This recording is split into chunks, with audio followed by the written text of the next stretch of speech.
mais uma aula de Química e nós continuaremos abordando um pouco mais sobre a tabela periódica, que é nossa fiel companheira dentro da Química. Vamos lá!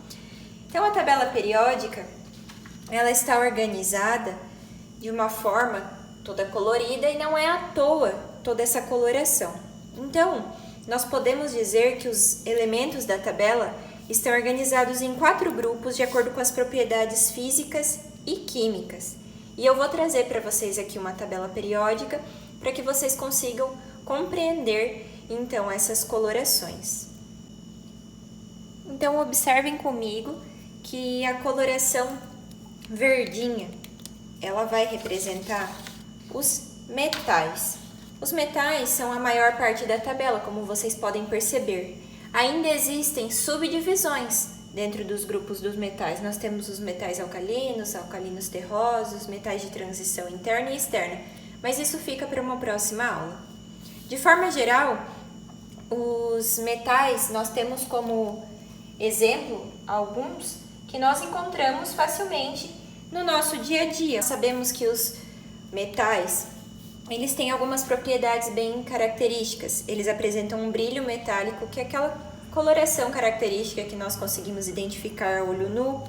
Eles são sólidos em temperatura ambiente, com exceção do mercúrio, que é o único metal que está no estado líquido na temperatura ambiente, que é usado até mesmo no interior dos termômetros, porque ele é líquido na temperatura ambiente. Ele conduz corrente elétrica. Os metais conduzem calor, são bons condutores de calor, é só a gente pensar numa panela, numa colher. Eles são maleáveis, são capazes de formar lâminas, e eles são dúcteis, porque eles são capazes de formar fios, como por exemplo os fios de cobre.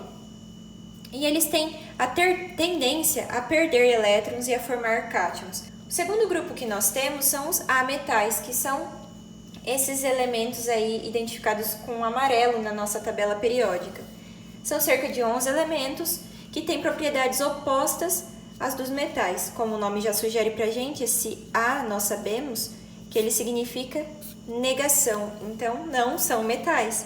Então eles não possuem brilho, não conduzem eletricidade nem calor e eles têm a tendência de ganhar elétrons, porque eles têm uma grande quantidade de elétrons na camada de valência, que é a última camada energética, a última camada eletrônica e de maior energia dentro de um átomo.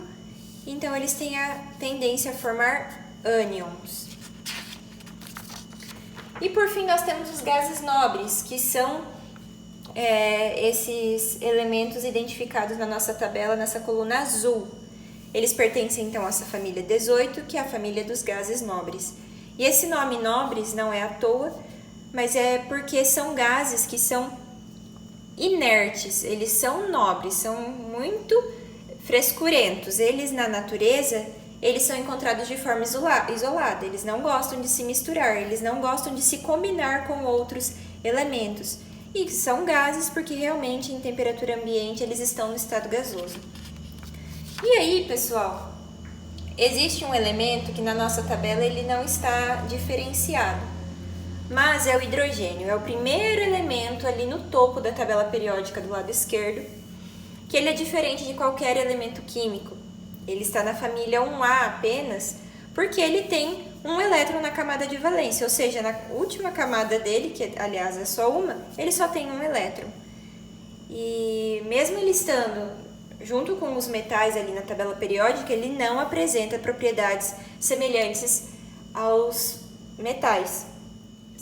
Vamos dar continuidade ao nosso assunto da tabela periódica. Nós sabemos que a tabela periódica ela possui algumas propriedades bem características, que são propriedades que variam periodicamente. Toda vez que eu falo em periodicamente, é que elas variam com intervalos regulares. Ou seja, elas têm uma certa hegemonia, uma certa tendência nessa variação. E essa variação é feita de forma e em função dos números atômicos. Então, nós sabemos que a tabela periódica ela é organizada em ordem crescente de número atômico. Então, todos os toda a tabela periódica da esquerda para a direita está aumentando o seu número atômico. A primeira propriedade periódica que nós vamos analisar é o raio atômico. O raio atômico, se eu pudesse representar aqui, eu tenho um átomo de um mesmo elemento químico, na verdade são dois átomos de um mesmo elemento, e o raio atômico é a metade da distância entre os núcleos de dois átomos de um mesmo elemento químico. Então, essa daqui seria a distância entre os núcleos. O raio atômico representa metade dessa distância, certo? Que é isso aqui que eu representei com a seta alaranjada. Na tabela periódica, o raio atômico ele vai variar dessa forma. O que isso significa? Nós aprendemos que nas famílias, que são as colunas da tabela periódica, conforme vai descendo as colunas, aumenta o número de camadas eletrônicas, ou seja, o número de camadas na eletrosfera do meu átomo, certo? Como vai aumentando essas camadas eletrônicas, o raio atômico também vai aumentando, ou seja, vai aumentando essa distância, que é essa distância aqui, vai aumentando também.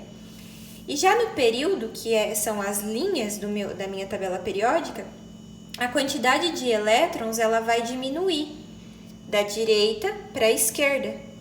E então isso faz com que a atração desses elétrons pelo núcleo diminua.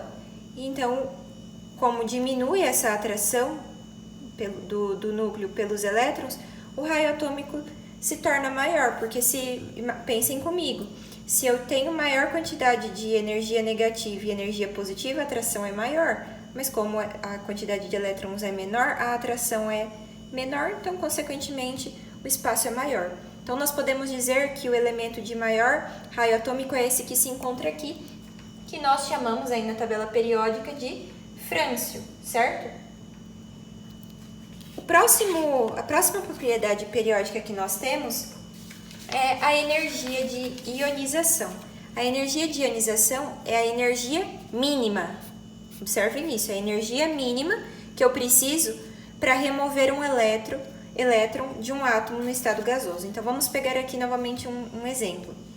Eu tenho um átomo, é a menor quantidade de energia que eu preciso para remover um elétron desse meu átomo no estado gasoso. Isso também é uma informação importante.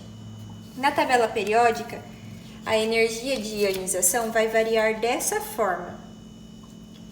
Porque o que acontece? Nós sabemos que aqui nessa coluna, nessa família, nós encontramos os gases nobres. E aqui nós temos o elemento hélio, que é o elemento com maior energia de ionização. Por quê? Nós sabemos que conforme o raio atômico aumenta, maior é o átomo, consequentemente, né? Então, vamos observar aqui, ó. Quanto maior o raio atômico, maior é o átomo. E então, esses elétrons da camada de valência, eles estão mais afastados do meu núcleo. E então, eu preciso de menos energia para remover esses elétrons. Nós sabemos aqui, então, que o gás hélio é o gás que tem que tem os elétrons com mais facilidade de serem removidos da sua camada de valência.